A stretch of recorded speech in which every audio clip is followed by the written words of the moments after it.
اگر وہ اسے ٹرانسفر کرتا ہے جس طریقے سے علم کو، اسی طریقے سے وہ کیفیات اس اگلے پرسن کے اندر ٹرانسفر ہوتی ہیں. جس طرح پیران نظام اپنے مریدین کو کچھ ذکر دیتے ہیں، کچھ کیفیت دیتے ہیں، اس کیفیت میں لوگ چلتے رہتے ہیں.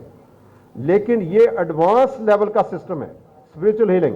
آپ دنیا کے کسی بھی کونے میں بیٹھے ٹیلی فون کال کے ذریعے، واٹس ایپ کے ذریعے فی سبیل اللہ اسپرچل ہیلنگ لے سکتے ہیں. آپ کو محسوس ہوگا کہ بڑے بڑے یہاں پہ بہت سے خواتین و حضرات بیٹھے ہوں گے جن کو پروردگار نے بے تحاشا فائدے دیے، بڑی بڑی امراض سے، سکن ڈیزیزز، بڑی بڑی خوف کی امراض. ابھی ہیوسٹن ٹیکساس میں ایک رفیق نامی شخص نے رابطہ کیا مجھ سے 6 مہینے پہلے کہ مجھے شوگر انسولین بہت زیادہ اور میری حالت بڑی خراب ہے. میں کہا کوئی بات نہیں. اس کو میں نے وظیفہ دیا کھانا کھانے کے بعد. اس وظیفے کو آپ بھی پریکٹیکل اگر کریں گے تو آپ کو پتہ چلے گا کہ واقعی آپ کا شوگر لیول اور انسولین اس کی بند ہو گئی. جو انجیکشن وہ لیتا تھا پروردگار نے، اس نے مجھے کال کیا، کال کر کے کہنے لگا کہ 20 دن ہو گئے، کہنے کہ ڈاکٹر صاحبان نے اب کہا کہ اس کی ضرورت نہیں ہے. تو یہ پروردگار کے پاک کلام کی میں سمجھتا ہوں خالص تاثیر ہے. جو اللہ کے کلام کی تاثیر ہوتی ہے، بہت سے لوگ پڑھتے ہیں اور ذکر و وظائف دیتے ہیں، لیکن وہ ذکر و وظائف اس طریقے سے باثر نہیں ہوتے جس طرح ہونا چاہیے. اجر و ثواب، جس طرح رضا صاحب نے فرمایا کہ یہ اجر و ثواب اس سے ملتا ہے. اجر و ثواب ضرور ہر ایک کو ملتا ہے، صحیح العقیدہ کو، لیکن اس کا روحانی فائدہ ہر بندے سے نہیں ملتا. کیونکہ روحانیت ایک ایسا شعبہ ہے جس کے اندر مختلف مذاہب کے لوگ چل رہے ہوتے ہیں. ابھی ایک ٹیلی ویژن پہ میں انٹرویو دے رہا تھا تو اس نے مجھے سوال کیا کہ یہ میڈیسن جو ہے، یہ سائنسدان جو ہے، یہ سائنس ترقی کر گئی اتنی زیادہ، اس کے پیچھے کیا یہ اسپرچولی تو ایسے ہی چکر ہوتا ہے. گفتگو کے اندر بڑا زبردست قسم کا پروگرام ہے، دیکھنے کے قابل ہوگا، وہ UK میں چلے گا. تو اس میں نے بتایا کہ جتنے سائنسدان ہیں، کوئی بھی سائنسدان اس وقت تک سائنسدان نہیں بن سکتا جب تک اس کے پیچھے روحانی قوت نہیں ہوگی. روحانی قوت ہی پرسیپشن ڈیولپ کرتی ہے، آپ کے اندر ادراک دیتی ہے، آپ کے اندر فہم دیتی ہے. اس فہم سے آپ کے اندر اللہ کی طرف سے عطا ہوتی ہے. آپ کو ایک دم سے خبر ملتی ہے کہ فلاں کیمیکل کو ملا دو یہ بن جائے گا. یہ جتنی بھی ادویات بنتی ہیں، اس کے پیچھے بڑے بڑے سائنسدان، جتنی بھی سائنٹیفک ڈیولپمنٹ ہے، سائنسی ترقی جتنی بھی ہے، اس کے پیچھے روحانیت ہوتی ہے. اس روحانیت وہ ہر مذہب کے اندر موجود ہے. یہ نہیں کہ بعض لوگ کہتے ہیں کہ صرف مسلم کے اندر، غیر مسلموں کے اندر بھی روحانیت ہے، کیونکہ روح ہر انسان کے اندر ہے اور روح کے ساتھ روحانی طاقت بھی ہر انسان کے اندر موجود ہے. کسی کی سوئی ہوئی ہے، کسی کی جاگ رہی ہے، اور کسی کی کتنی طاقتور ہے یہ الگ بات ہے. یہ پروردگار کے کرم سے پھر اس کو ایکٹیویٹ کیا جاتا ہے. اور ایکٹیویٹ کرنے کے لیے یہ پیر و مرشد صاحبان، جتنے بھی بزرگان دین، اولیاء کرام نے اپنے اپنے انداز میں بر صغیر پاک و ہند میں لوگوں کو، مسلمانوں کو، جو مسلمان لوگ ہوئے بر صغیر پاک و ہند کے اندر، وہ صرف اور صرف مسٹسزم کی وجہ سے، صرف اور صرف علم روحانیت کا کمال ہے. اس میں کوئی اور بڑی بات نہیں، کیونکہ یہ ہے پریکٹیکل کا فیلڈ. ہم لوگوں کے سامنے پریکٹیکل کر کے دکھاتے ہیں قرآن کریم کی بلیسنگ کا کہ یہ ایسے، یہ بندہ آیا، اس کو یہ تکلیف تھی، اللہ نے اسے اس طرح صحیح کر دیا. اصل چیز پریکٹیکل ڈیمانسٹریشن ہمارا فیلڈ ہے. ہمارا فیلڈ باتیں کرنے کا نہیں ہے. اگر کسی کو کوئی تکلیف ہے تو اسے فوراً امیجیٹ اسے افیکٹ ہوگا. ایک رستے میں آتے ہوئے پچھلی دفعہ جب میں آ رہا تھا لاہور کی طرف، تو فلائٹ جب میں نے لی مانچسٹر سے، تو اچانک ایک میرے ساتھ دہریہ بیٹھ گیا. ہندو مذہب سے اس کا تعلق تھا، لیکن ہندو مذہب کو بھی وہ چھوڑ چکا تھا.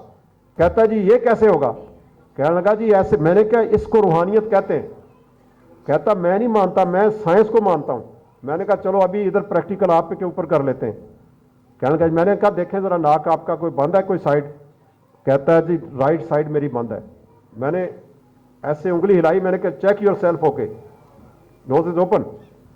انگلش میں بات ہوئی 3.5-4 گھنٹے. تو اس کی ناک کھلی ہے، اسے پسینے آ گئے. اس نے کہا پھر بھی نہیں میں مانتا.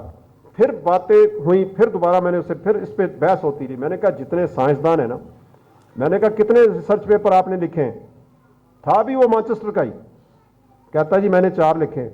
میں نے کہا 15-20 ریسرچ پیپر میرے مختلف ایشو پہ چھپے ہوئے ہیں، لیکن وہ مجھ سے اسپریچولزم سے ریلیونٹ نہیں ہیں. 2-4 ایسے ہیں جو پینک اٹیک کے بارے میں نے لکھے ہیں. وہ UK میں اس کی پریزنٹیشن تھی 2003 میں 2004 میں، دنوری صاحب بھی ساتھ تھے میرے اس میں. تو بات یہ کہ بات پریکٹیکل کی ہے. اگر پریکٹیکل آپ کا صحیح ہے تو پھر آپ کی روحانی کیفیت بہت زیادہ اس سے فائدہ آپ کو پہنچ سکتا ہے. اصل میں انما الاعمال بالنیات، عملوں کا دار و مدار نیتوں پر ہے. اگر آپ کی سچی نیت ہوگی تو پھر اللہ کا کرم اسی طریقے سے ہوگا. لیکن اندر کو پیوریفائی کرنا، اپنے اندر کی صفائی، باطنی صفائی جو ہے وہ بہت ضروری ہوتی ہے ظاہری صفائی کی بجائے. اپنی اسی لیے اللہ کے پیارے حبیب حضرت محمد مصطفیٰ صلی اللہ علیہ وآلہ وسلم کا ارشاد گرامی ہے کہ یقیناً اللہ تمہاری صورتوں اور اموال کو نہیں دیکھتا بلکہ وہ تمہارے دلوں اور اعمال کو دیکھتا ہے. اصل ہے دل اور اعمال. اگر آپ کے اعمال کے اندر صفائی ہوگی، ستھرائی ہوگی اور اللہ کا ذکر اس کے اندر چلے گا تو پھر قرب الہی بھی نصیب ہوگا، آپ کی زبان کے اندر تاثیر بھی ہوگی اور اللہ کا فضل بھی ہوگا.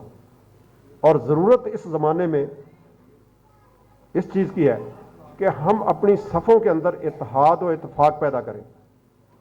اللہ رب العزت نے ارشاد فرمایا وَاعْتَصِمُوا بِحَبْلِ اللَّهِ جَمِيعًا وَلَا تَفَرَّقُوا، اللہ کی رسی کو مضبوطی سے تھام لو اور تفرقے میں نہ پڑو.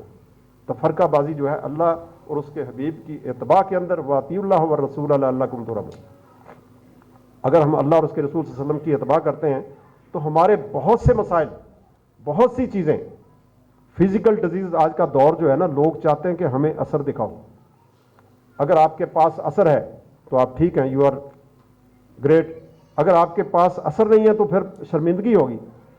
یہ جتنی پیری مریدی سسٹم ہے اس کے اندر بہت سے لوگ چل رہے ہوتے ہیں، لیکن بہت سے لوگ میں نے دیکھے ان کے پاس وہ روحانی کیفیت نہیں ہوتی، لیکن وہ چلا رہے ہوتے ہیں، ایک سسٹم کو چلا رہے ہوتے ہیں اور بہت کچھ اپنے بڑے آباء و اجداد کی کیفیت انہیں ملی ہوتی ہے. آباء و اجداد کی کیفیت بھی ایک اثر رکھتی ہے کیونکہ نسل در نسل وہ کیفیت چل رہی ہوتی ہے. اس نسل سے بھی لوگ استفادہ کرتے ہیں. لیکن ہم نے جتنا بھی اس پہ کام کیا ہے وہ صرف اور صرف اپنی پرسنل محنت، پیر و مرشد کا تو حساب تھا ہی، لیکن اس کے باوجود اپنی محنت بہت زیادہ میٹر کرتی ہے. کیونکہ اللہ کا حکم بھی ہے وَاذْكُرُوا اللَّهَ كَثِيرًا لَعَلَّكُمْ تُفْلِحُونَ، اللہ کا ذکر کثرت سے کرو تاکہ تم کامیاب ہو جاؤ. کامیابی اور فلاح کا راستہ اللہ کے ذکر کا راستہ ہے. جب ہم اللہ کے ذکر سے جڑتے ہیں تو پھر ہمیں اس کے صحیح فائدے پہنچتے ہیں. اور اللہ کے پیارے حبیب کی اتباع کا طریقہ وہ بہت ہی اعلیٰ ترین طریقہ ہے. اس میں نے ایک شعر بھی لکھا ہے، بلکہ نعت رسول مقبول صلی اللہ علیہ وسلم اس پہ لکھی ہے، مجھے عشق جو لگا ہے یہ تیری ہی عطا ہے، میں کیسے مان جاؤں تجھ سے خدا جدا ہے. تیرے در کا میں ہوں منگتا، تیرے در کا ہی سوالی، تو کالی کمری والا مولائے دوسرا ہے. تو یہ ساری جتنی عنایت ہے آقا علیہ السلام کا تصرف ان کی وجہ سے ہے. تو آج ہم جس مقصد کے لیے یہاں پہ بیٹھے ہیں، انشاءاللہ اللہ کے فضل و کرم سے آپ کی کوئی بھی بات خالی نہیں جائے گی. اگر آپ نے مجھے صحیح طریقے سے فالو کر لیا تو آج کی دعا کے اندر خاص قسم کی تاثیر ہوگی. انشاءاللہ پروردگار سبھی پہ کرم فرمائیں گے، سبھی کی مشکلوں کو آسانیوں میں بدلیں گے اور تمام کے گھر شاد و باد ہوں گے. اور پروردگار کی بارگاہ میں دعا کرتے ہیں اللہم صلی علی محمد وعلی آل محمد کما صلیت علی ابراہیم وعلی آل ابراہیم انک حمید مجید. بسم اللہ الرحمن الرحیم. اگر آپ کے گھروں کے اندر خیر و برکت نہیں تو ایسی صورت میں بسم اللہ الرحمن الرحیم پڑھیں. اور جہاں جہاں اپنے کاروبار شروع کرتے ہیں تو اس میں بھی یہ وظیفہ آپ کے لیے بہت فائدہ دے گا. اسی طرح فتح اور نصرت، کامیابی، کسی بھی میدان میں آپ کو پریشانی ہے، کسی بھی جگہ پہ آپ کو پریشانی لگتی ہے، کوئی مشکل لگتی ہے، ناکامی لگتی ہے، تو اس میں اللہ الصمد، آپ اس میں بہت زیادہ آپ کو فیض ملے گا. اسی طرح خوشگوار زندگی بنانے کے لیے، رحمت کے فیض سے مالا مال ہونے کے لیے تو پھر پڑھیں یا اللہ ہو یا قادر ہو یا قادر ہو یا سلام قول من رب رحیم، سلام قول من رب رحیم. ہر مشکل سے آپ کو نجات ملے گی. اسی طرح ملازمت، رزق کا مسئلہ، دولت کا مسئلہ، اس کے لیے مجرب وظیفہ ہے جی یا اللہ ہو یا سمیع ہو یا بصیر ہو یا بدیع ہو یا باعث ہو یا مالک ہو یا قدوس. اس وظیفے کو پڑھیں.